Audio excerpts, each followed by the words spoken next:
Hi guys and welcome to Drive Spark. I'm Promeet and today what we are driving is the all-new next generation MG Hector. Now the prices for this SUV starts at 14.7 lakh and goes all the way up to the 21.7 lakh ex-showroom mark. That is the top of the line that you see over here. So let's quickly start this video and I'll tell you everything you need to know about this all-new SUV.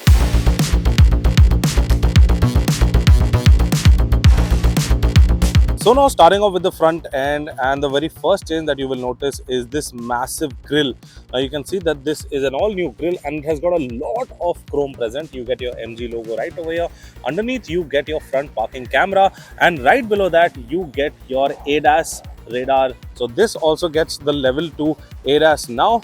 And moving over here, so this is the lighting setup. You get your DRLs over here that convert into the dynamic indicators. You get your high beam, low beam and your cornering light all in this one cluster. Again, all LED, and you have your MG badging over here.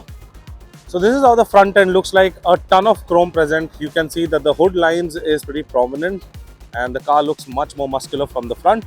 Moving on to the side profile, you get body cladding, you get the same wheels as the previous Hector. There is not much change done to the side profile of the car. You can see you get roof rails that are functional. You get your Morris Garage badging over here on the chrome strip. Again, you get some chrome strip around the window line, chrome on the door handle, and some body lines that run all the way from the headlight to the tail light. Now the side profile remains completely unchanged. You get a shark fin antenna on top and you get a massive panoramic sunroof over here. Now coming to the rear profile is where you will find some changes. Is first of all you get this ADAS badge now. So obviously, as I mentioned, this gets the level 2 ADAS, and you also get this new LED bar that connects the tail lights. So this is not like something that lights up like it's a continuous bar. So you see the slots. So these things actually light up and they connect both the tail lights. So over here you get your Hector badging and you get an electric boot. So to open the boot, what you have to do is come close to the car. If you have the key in your pocket, so you just have to do this, and what you will see is that the boot opens up, and that is how the electronic boot works. And over here you get a 590 liter of boot space. Obviously you get your parcel tray as well. So this is how the parcel tray looks like. Obviously, if you don't want it, you can just fold it back and you can keep some soft luggage over here. Now this is how the interiors look like from the rear end. And to close the boot, obviously since this is an electronic boot, so you have a button over here. Just have to press it and the boot will close automatically. Again, it's a 590 liter boot. You've got a split seat so that if you want to put more luggage, you can put more luggage. So now let us move on the inside. So this is how the interiors, the next generation Hector looks like. So let us start off with the door panel. So over here you can see you get this silver accent black and this beige. So it's a triple tone combination over here. You get your bottle holders over here. This is for your power windows, and you also get an infinity audio system. Moving on the inside, you can see you get ambient lighting now, and you get around 8 colors to change.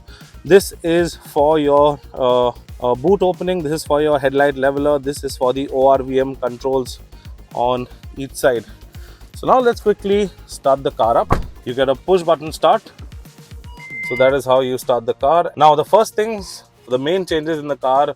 Now you get a 14-inch infotainment system over here. Now just for comparison, I will just keep my phone next to it so that you can see that how big is this infotainment system. This is my phone, and as you can see that this display of the phone that I'm holding is around 6.5 inches. So you can just have a comparison of how big this infotainment system is. And obviously you can control a lot of things from this.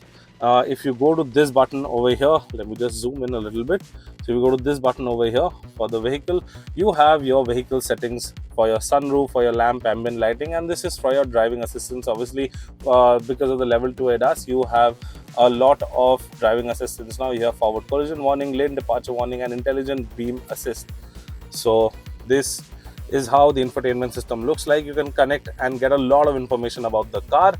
Also, this is how the cluster looks like. It's this is a complete digital cluster, and again you get a ton of information about the car from this as well.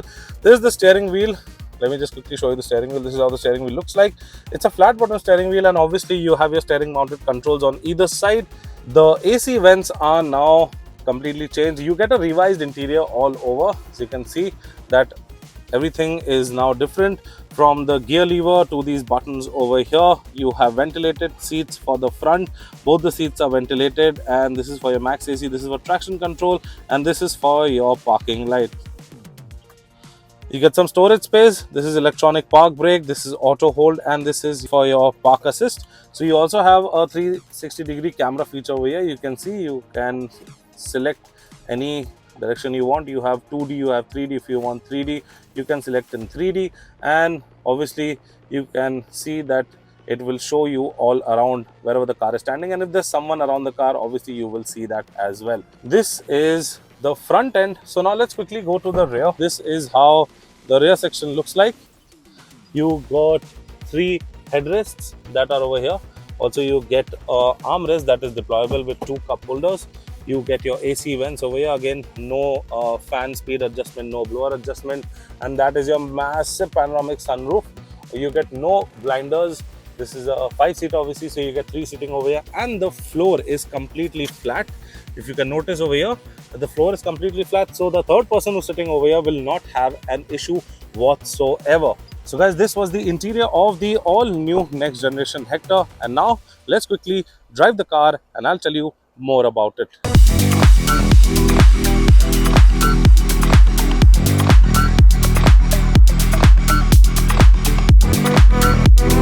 So now we're at the driving seat of the all new next generation Hector, and first of all, let me give you a quick engine brief. So this car that we are driving is the 1.5 liter turbo petrol engine that produces 141 bhp of power and 250 Nm of peak torque.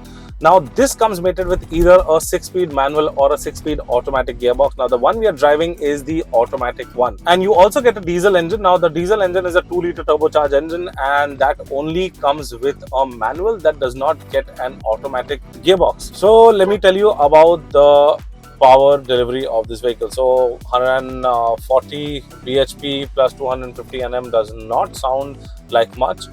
I mean, on papers it does not sound very great for an SUV, but yeah, it does its job really well.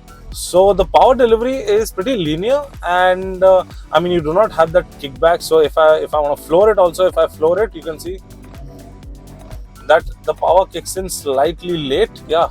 So and you also get an eco mode. So I mean, right now I'm driving on the normal city mode, but on eco mode also, I mean, the acceleration, obviously there is a lag in the acceleration. So I don't think that there is point in driving in the eco mode unless you're driving on the highway. You put eco mode, put cruise control, and get the maximum fuel efficiency from the car. Now the steering wheel apparently is not that heavy, it's not that light, it's somewhere in between, and it has a perfect mix and match of city and highway.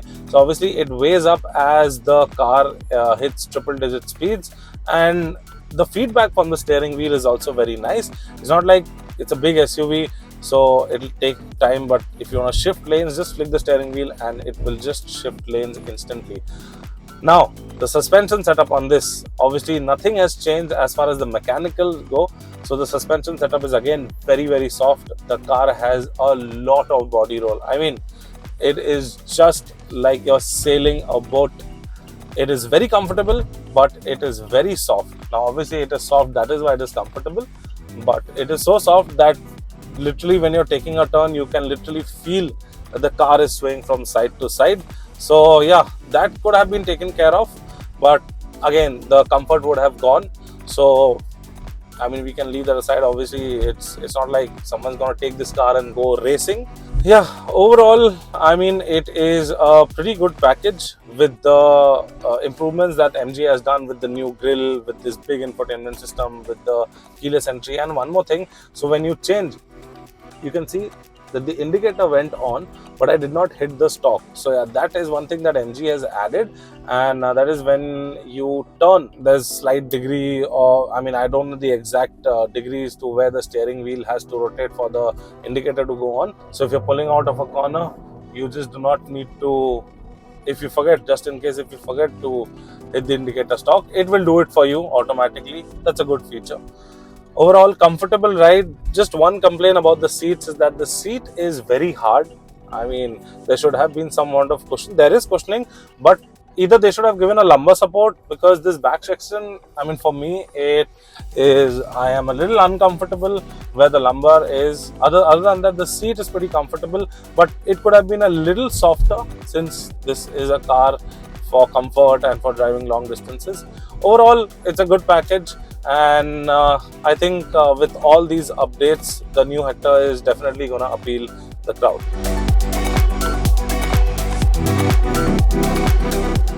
So this was the all-new next generation MG Hector, and I hope you like this SUV. If you need to know anything else about this SUV, please mention it down in the comment section and we will get back to you on that.